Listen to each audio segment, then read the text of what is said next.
Introduction से मुझे एक लाइन याद आई, that is a successful organization do not achieve its goal by chance but by following a deliberate process that is called management. कोई भी काम। Hey guys, welcome back to the channel. It's Learner Vlog. My name is Simran and today we are going to start a new chapter, new subject, that is chapter number 1, nature and significance of management. So I am starting this syllabus from the beginning and this is just like a comeback. So the syllabus is very long and large and the time is very few for us. Time बहुत कम है और syllabus बहुत ज़्यादा।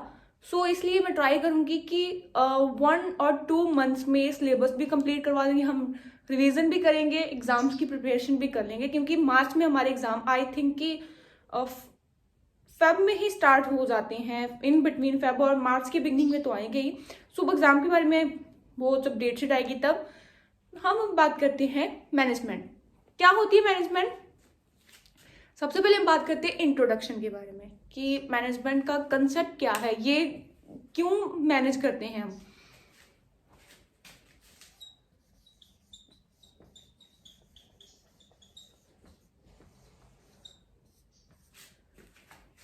Introduction से मुझे एक line याद आई, that is a successful organization do not achieve its goal by chance but by following a deliberate process that is called management. कोई भी कामयाब ऑर्गेनाइजेशन अपने गोल इस यूं ही अचीव, तुक्के से अचीव नहीं कर लेती। एक प्रोसेस होता है जिसे हम मैनेजमेंट बोलते हैं। ये नहीं कि अब कोई भी ऑर्गेनाइज हमने बनाकर खड़ी कर दी तो वो खुद ब खुद चलेगी, अभी हमें मैनेज करना पड़ेगा। उसके लिए हमें रिसोर्स जो चाहिए, हमें फाइनेंस को मैनेज पड़ेगा कि कितनी फाइनेंस को मैनेज करना पड़ेगा, कितनी फाइनेंस चाहिए, वर्किंग कैपिटल की रिक्वायरमेंट कितनी है, डेट इससे इशू करें या फिर इक्विटी कैपिटल, ये सारा हमें मैनेज करना होता है। और वही बात इन सबको मैनेज करने की, तो मैनेजमेंट की अलग अलग कैटेगरीज है। सबसे पहले हम अलग अलग कैटेगरी से बात करने से पहले हम मैनेजमेंट के बारे में बात करते हैं। कोई भी ऑर्गेनाइजेशन हो, स्मॉल हो, बिग हो, प्रॉफिट हो, नॉन प्रॉफिट हो, किसी भी ऑर्गेनाइजेशन में मैनेजमेंट वर्क करती ही करती है। जैसे कि small organization, big, profit, non profit. Management exists to work. Now let's talk about further second thing, concept of management. The concept of management is based on 3 things. What are these 3 things? Process, effectiveness and efficiency.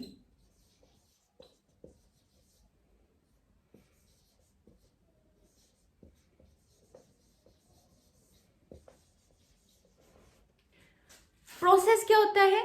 अब हम जब भी management को करते हैं, किसी भी चीज को, मैनेजमेंट एग्जांपल छोड़िए, like Now let's talk about further second thing, concept of management. The concept of management is based on 3 things. What are these 3 things? Process, effectiveness and efficiency.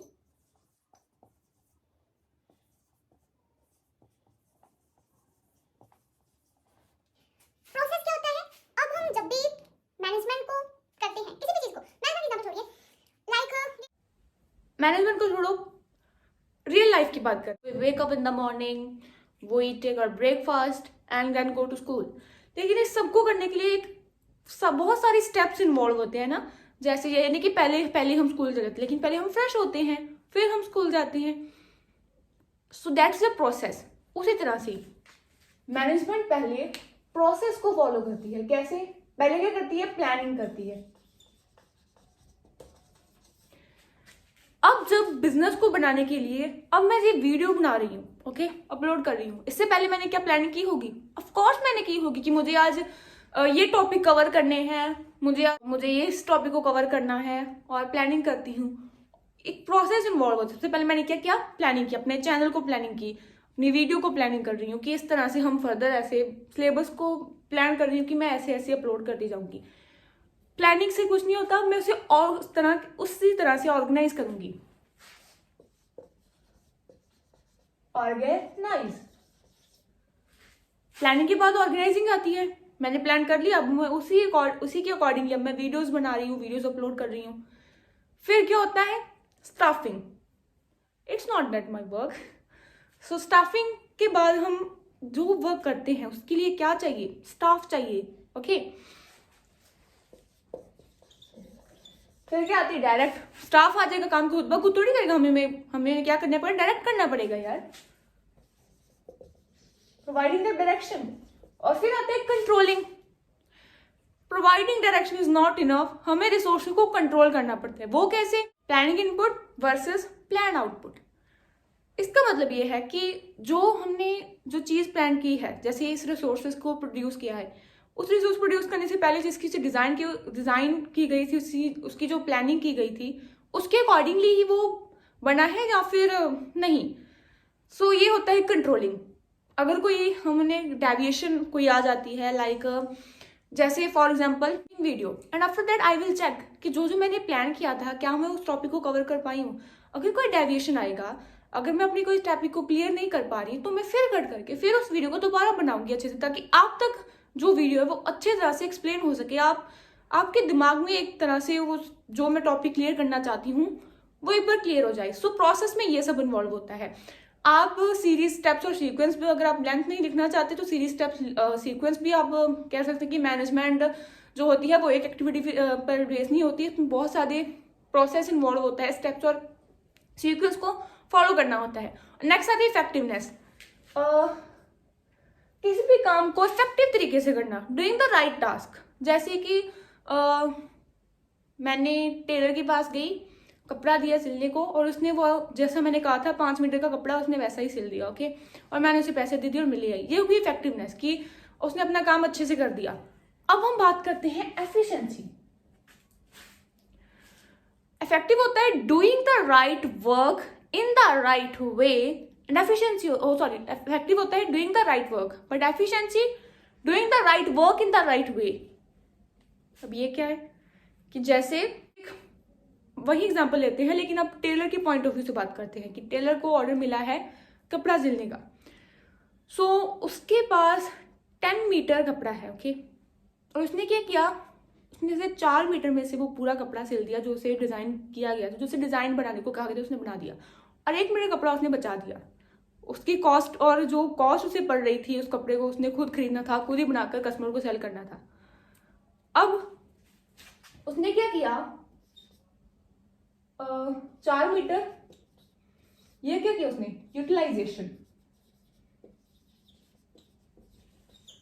और 1 मीटर बचा दिया, ये क्या हो गया, कॉस्ट यूटिलाइजेशन और cost, और minimum cost हम बोल सकते हैं, या minimum cost. Getting my point. Efficiency का मतलब होता है कि हमेशा सही काम नहीं करना, सही काम को सही तरीके से करना, जिससे हमारी रिसोर्सेज भी यूटिलाइज हो सके और कॉस्ट भी कम बढ़े। सो यही मैनेजमेंट है जो 3 पर बेसिक, एक तो होता है हमें प्रोसेस इन्वॉल्व होता है जिसमें सभी स्टेप्स और सीक्वेंस, और जो स्टेप सीक्वेंस हमने किए हैं उसे इफेक्टिव तरीके से करना, और इफेक्टिव ही नहीं, उसे इफेक्टिव ताकि हमारे जो रिसोर्सेज हैं उनकी वेस्ट बिल्कुल ना हो, जैसे क्योंकि हमारे फंड्स लगे हुए होते हैं, अगर हम काम अच्छे से करेंगे तो वो रिसोर्स प्रॉपरली यूटिलाइज हो जाएंगे, और जो बचे हुए रिसोर्स है वो हम फर्दर आगे बिजनेस के एक्सपेंशन के लिए यूज कर सकते हैं। So hope you got the point.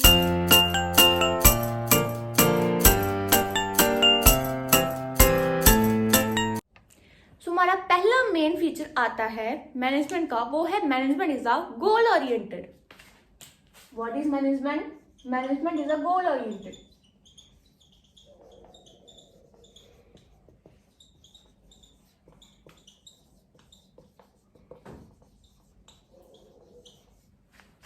अब कोई भी काम करते हैं उसका कोई ना कोई तो मकसद होता ही है, किसी भी काम को कर जाए, हर एक काम का कोई ना कोई मोटिव। बाहर चले जाएंगे तो उसमें जैसे घर से बाहर गए हम, कोई ना कोई मोटिव होगा, ऐसे थोड़ी मुंह उठाकर बाहर चले जाएंगे।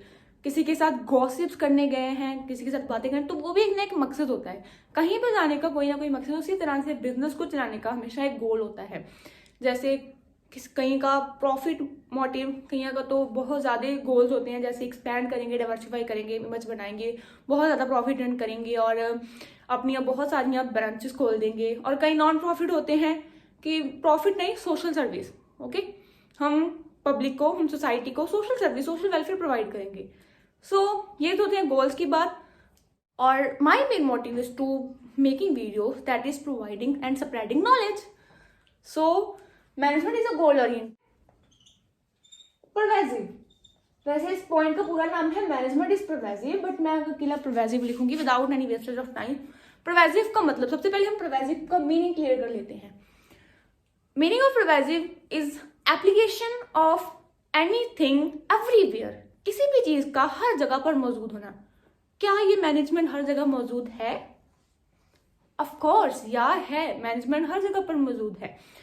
स्कूल्स में देखी जाती हैं, कैसे प्रिंसिपल ने कोई नोटिस दिया तो वो डायरेक्ट स्टूडेंट्स को नहीं देगा, पहले किसे देगा? वाइस प्रिंसिपल, वो हमारे साथ डिस्कस करेगा। और फिर अगर वो इवेंट क्रिएट किया है तो वाइस प्रिंसिपल टीचर्स की ड्यूटी लगा दो, teachers some kind of responsibility जो स्टूडेंट्स की कर सकते हैं वो उन्हें दे देते हैं। ओके, ये होता है manage, one by one step follow कर किए जाते हैं। और हॉस्पिटल्स में भी ऐसा ही होता है। Management is present everywhere. So next,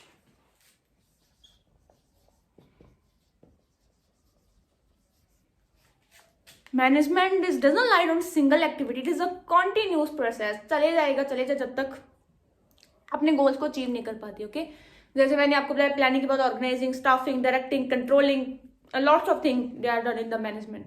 so management is a continuous process. So next है, management is a group activity.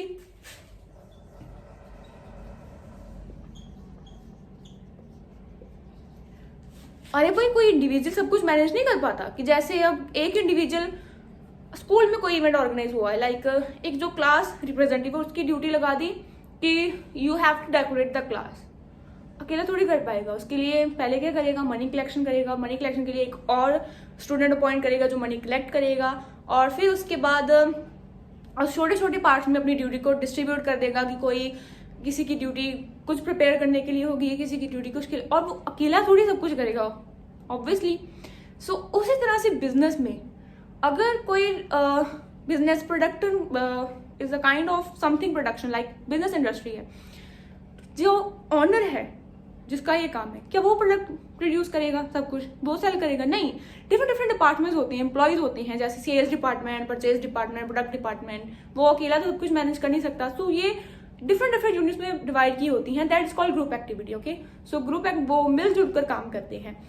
So next है, management is a dynamic function.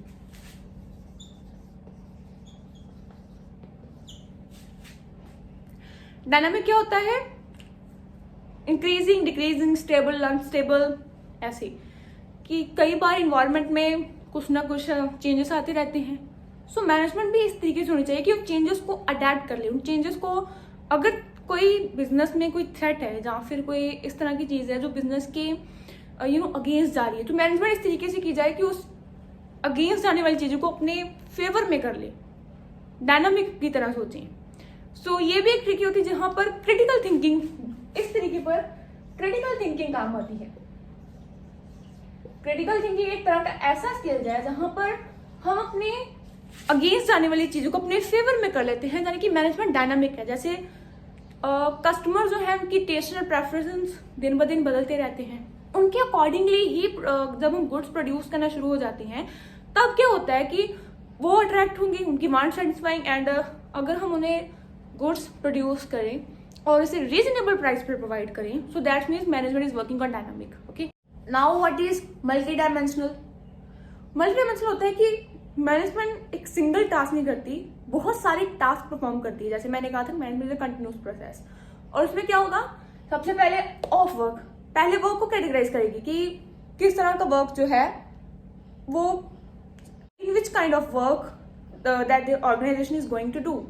और नेक्स्ट आता है ऑफ पीपल। यहाँ पर स्टाफिंग एंड डायरेक्टिंग का काम होता है। उस वर्क के अकॉर्डिंगली ही जो मैनेजमेंट होती है वो स्टाफ अपॉइंट करती है और डायरेक्ट करती है, गाइडलाइंस प्रोवाइड करती है। और नेक्स्ट है ऑफ ऑपरेशंस। यहाँ पर सेल्स, प्रोडक्शन एंड परचेज आता है कि उन जो पहले वर्क कैटेगराइज करती है, फिर एम्प्लॉय को हायर करती है, डायरेक्ट करती है, देन ऑफ ऑपरेशन अलग अलग उनकी स्किल्स और एबिलिटी के अकॉर्डिंगली सेल्स पर, परचेज पर और प्रोडक्शन पर जो उन्हें सही लगता है वहीं पर उन्हें अपॉइंट कर देती है। सो इस तरह से हम कंक्लूड कर सकते हैं कि मैनेजमेंट वो जो एक टास्क परफॉर्म नहीं करती, is a multi dimensional, its perform multi task. So next है intangible. This is the last but not least feature, that is intangible.